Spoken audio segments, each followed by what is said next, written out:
이 지점에서 김어준은 자신의 힘이 대통령보다 막강하다는 것을 또 한 번 확인하면서 서서히 그러나 확실하게 간덩이가 점점 더 크게 부어갔습니다.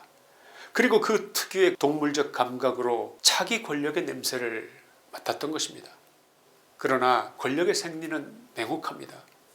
이재명의 침묵은 용서가 아니라 가장 뼈아픈 시점을 기다리는 권력자의 인내일 가능성이 큽니다. 선을 넘은 자격을 품어줄 왕은 어디에도 없기 때문입니다.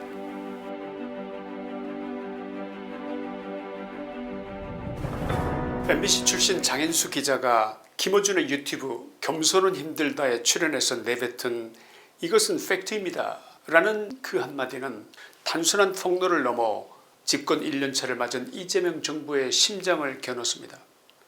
장인수 기자의 말에 따르면 첫째, 이재명 정부의 고위공직자가 행위자로 등장합니다.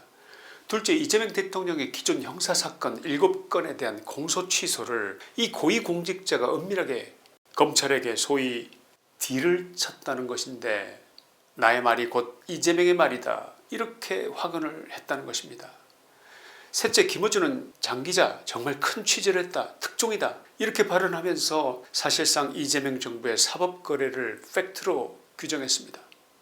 넷째, 정성호 법무장관이 갑자기 나서서 나는 그런 말 한 적이 없다 이렇게 말했는데 사람들은 도둑이 재발절인 격이라고 했습니다. 이 장면은 여권 내에서 일어난 초유의 정치적 반란으로 받아들여지면서 정가 전체가 발칵 뒤집어진 상태입니다. 문제는 한때 이재명을 대통령 만드는 데 1등 공신이었던 김어준이 왜 정권 출범 불과 1년도 채 되지 않은 정부를 뒤흔드는 것일까요? 왜 지금 이 시점에 이재명의 등에 칼을 꽂는 정치적 자객으로 그가 김어준이 변신했냐 이 말입니다. 이 질문에 대한 설득력 있는 답을 구하려면 우리는 김어준이란 인간이 어떤 인간인지 그 뿌리를 파내서 그 잔뿌리에 붙어있는 더러운 흙덩이를 털어봐야 그래야 하지 않겠나 하는 생각이 듭니다. 김어준의 영향력이 극대화된 결정적 계기는 두 번 있었습니다. 첫째는 TBS 라디오 뉴스공장을 진행하면서 영향력을 극대화하던 시기고 그 다음은 6.3 대통령 선거가 있기 하루 전인 2025년 6월 2일로 거슬러 올라갑니다. 당시 이재명 후보는 대선을 하루 앞두고 기성 언론사들과의 모든 인터뷰 요청을 거절한 상태였습니다. 그러한 그가 유일하게 찾아간 곳이 바로 김어준의 유튜브였는데 이재명의 장시간에 걸친 김어준과의 인터뷰 그것은 단순한 방송 출연이 아니었습니다. 첫째, 좌파들 모두에게 김어준이 공인한 권력이 곧 정통성을 얻게 된다는 신호로 받아들여졌습니다. 둘째, 이재명이 모든 언론을 뿌리치고 자신과 인터뷰를 했다는 것은 김어준 자신에게도 자만심 그리고 간덩이가 점점 부어가는 계기가 됐던 것입니다. 그날 이후 대한민국 좌파들에게 김어준의 시대가 열렸습니다. 장관 후보자들, 청와대 핵심 수석들, 민주당 의원들은 앞다투어 그의 스튜디오로 향했습니다. 보수 진영에서 볼 때 그는 가짜뉴스의 발원지였으나 민주당 정치인들에게는 그는 생사여탈권을 쥐고 있는 밤의 황제 그 이상의 존재였습니다. 그러나 자유파 국민들이 알아야 할 것이 있습니다. 그가 오늘 누리고 있는 구독자 227만 명의 명성 지난 며칠 사이에 수만 명이 빠졌다고 합니다만 100억 원대 빌딩의 부 이 모든 것은 거짓의 성곽 위에 세워졌다는 사실을 말입니다. 그는 TBS 시절 서울시민의 혈세로 회당 200만원 매주 1천만원이라는 유례없는 고액 출연료를 챙기면서 자본을 축적했습니다. 유튜브로 넘어온 뒤에는 소위 슈퍼챗과 각종 굿즈 판매를 통해서 지지자들의 주머니를 털었습니다. 저널리즘이기보다는 철저히 진영 논리를 이용한 장사치가 아니냐 이런 말이 나온 이유입니다. 증오를 팔아 빌딩을 세우고 분열을 동력 삼아 부를 쌓아온 자 이것이 실체인 것입니다. 문화일보 칼럼이 지적했듯이 그는 1%의 파편화된 사실에 99%의 악의적 가설을 섞어서 대중에게 정치적 약을 팔아왔고 그것으로 부와 명성을 얻었다는 사실 자유파 국민들은 반드시 이 사실을 아셔야 한다 이 말씀을 드리는 것입니다. 그가 우리 사회에 뿌린 독극물의 목록은 너무나 화려합니다. 첫째는 세월호 고의 침몰설입니다. 박근혜 정부의 누명을 씌우기 위해서 과학적 근거도 없는 의혹으로 영화까지 제작하고 그래서 44억 원의 매출로 돈을 벌어들이는 등 상업적으로 이를 이용했습니다. 세월호 7시간과 관련된 박근혜 대통령의 성형시술 의혹 등은 특검 수사와 재판을 통해서 근거 없는 것으로 확인됐습니다. 둘째는 박근혜 대통령에 대한 인격 말살입니다. 탄핵 당시 차마 입에 담지 못할 끔찍한 거짓말들을 생산해서 대중을 광기로 몰아넣습니다. 그가는 선동의 방식은 사람들이 그러더라, 이런 제보가 들어왔다 식의 유체이탈 화법을 사용해서 법적 책임은 피하면서 대중의 뇌리에 이 거짓들을 마치 사실인 양 교묘하게 각인시켰습니다. 셋째는 생태땅과 페라가모로 대중에게 각인된 그의 거짓말입니다. 당시 오세훈을 낙선시키기 위해서 기획된 이 조작보다는 생태탕집 식당 주인을 목격자로 등장시켜서 10년 전 오세훈 시장이 페라가모 구두를 신었다고 증언하는 등 민주당 내부에서조차 그 정밀한 조작에 혀를 내둘렀다는 후문이 나왔을 정도입니다. 셋째는 김건희 여사를 줄리로 몰아간 사건입니다. 김건희 여사가 소위 술집에 나온 것을 봤다는 80대 노인을 출연시켰습니다. 그럴싸한 날짜까지 그럴싸한 검증 불가의 인물들을 출연시켜서 한 여성을 인격살인한 것입니다. 서양의 관점에서 본다면 남의 부인을 여성을 헐뜯는 자는 이건 인간이 아니고 신사가 아닙니다. 넷째는 사법부에 대한 겁박입니다. 2021년 김경수 전 지사에게 유죄를 선고한 판사들을 향해서 방송에서 이 개놈 XX들이라며 쌍욕을 퍼붓습니다. 이것이 공중파였던 TBS 방송에서 전파를 탔던 것입니다. 이것이 어떻게 언론의 언어입니까? 깡패 언어지, 안 그렇습니까? 김어준의 조작 방식은 늘 이렇게 진행됩니다. 첫째, 조금의 사실은 가져옵니다. 또는 누군가 증언해줄 대상을 찾아서 데려옵니다. 둘째, 그 위에 의혹을 얹습니다. 셋째, 상상력을 덧붙입니다. 그렇게 만들어진 이야기는 매우 그럴듯합니다. 그러나 우리가 구별해야 되는 것은 그럴듯하다는 것과 사실은 전혀 다른 문제라는 것입니다.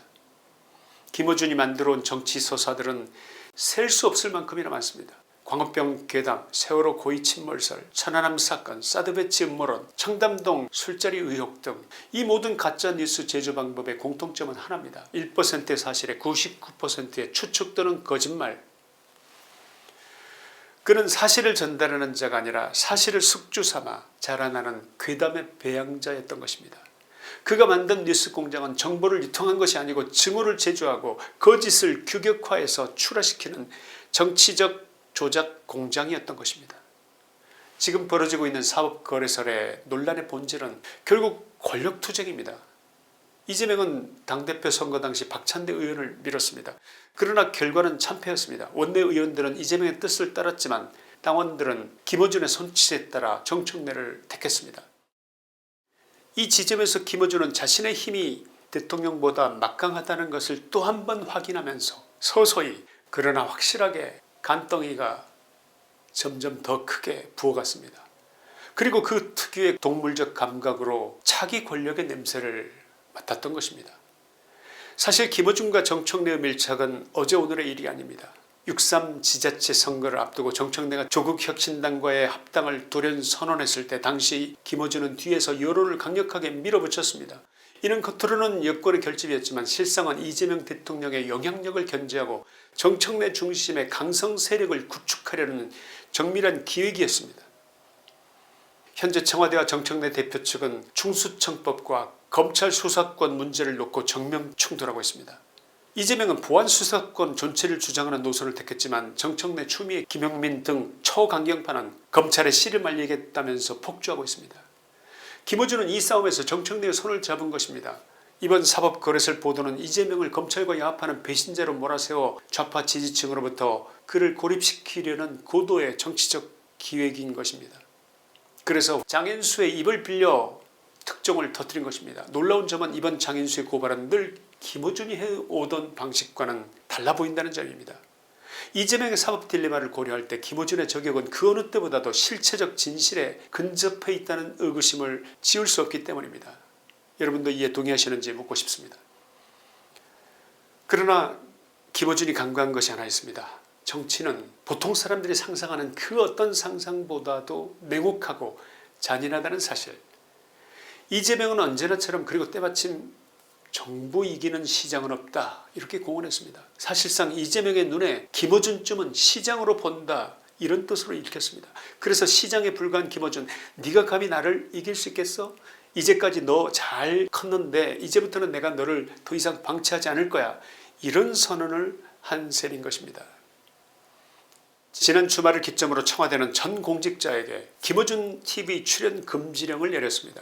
홍익표 정무수석은 공영방송에 출연해 이번 폭로를 매우 부적절한 가짜뉴스로 규정하고 방송미디어통신심의위원회의 강력한 조사를 예고했습니다. 최근 여권에서 김어준은 고발 목록에서 빼고 장인수 기자만 고발하자는 분위기인데 여권이 고발을 주저하는 것은 그가 여전히 진영의 황태자로 군림하고 있기 때문일지도 모릅니다. 그러나 권력의 생리는 냉혹합니다. 이재명의 침묵은 용서가 아니라 가장 뼈아픈 시점을 기다리는 권력자의 인내일 가능성이 큽니다. 선을 넘은 자격을 품어줄 왕은 어디에도 없기 때문입니다. 결론입니다. 흥분한 김어준은 지금 내가 왜 사과해야 하느냐, 모조리 무고로 보내버리겠다며 들이받는 황소처럼 날뛰고 있습니다. 그러나 날뛰는 황소가 가야 할 곳이 도축장밖에 더 있겠습니까? 김어준은 지금까지 무소불위의 권력을 휘둘렀습니다. 그러나 그리스 신화에서 권력이라는 태양에 너무 가까이 다가간 이카로스는 자신의 날개를 지탱하던 밀랍이 녹고 있다는 사실을 너무 늦게 깨닫고 말았습니다. 김어준이 쌓아올린 가짜뉴스의 성곽은 견고해 보였지만 결국 진실이라는 파도 앞에서 모래성처럼 허물어지고 있습니다. 이제 그에게 남은 것은 광기 어린 날갯짓이 아니라 자신이 파놓은 음모의 함정 속으로 추락하는 일뿐입니다. 권력의 단물을 빨며 대중의 눈을 가렸던 선동의 시간은 끝났습니다. 거짓으로 흥한 자 반드시 진실로 망한다는 역사의 준엄한 심판만이 그를, 김어준을 기다리고 있을 뿐입니다. 김치환의 시사이다였습니다. 감사합니다. 논리와 기획과 철학적 배경을 학습해 나가는 것이 보수의 재건일 수가 있습니다. 여기서 잠시 저의 책 대한민국 체제전쟁 우상과 이성을 아직 읽어보지 않으신 분들에게 꼭 한번 일독을 권하고 싶습니다. 윤 대통령께서 이 책의 서두에 3페이지에 이르는 추천서를 써주셨습니다. 자유보수 국민이라면 누구나 읽어야 할 필독서라는 말씀도 추천서에 남기셨습니다. 제가 이런 얘기는 오늘 처음 공개합니다만 책을 집필하는 과정에서 내내 윤 대통령과 여러 차례 통화를 나누고 미완성된 부분의 원고를 보내드리고 의견을 받아가면서 책을 완성했습니다. 이 책은 이 나라가 어디에서부터 잘못됐는지, 왜 자유보수 정부가 이 나라를 바로잡기 위해 국정을 이끌어야 하는지, 윤 대통령이 무엇을 이루기 위해서 싸웠는지 논리적, 철학적, 사실적 배경을 모두 기록하고 책에 담았습니다. 아직 읽지 않으신 분들은 예스24 교보문고 등에 들르셔서 여러분들이 꼭 책을 찾아보시기를 권하고 싶습니다. 우리는 그냥 말만 자유보수가 아니라 보수란 무엇인지 그 뿌리를 알아야 하기 때문입니다.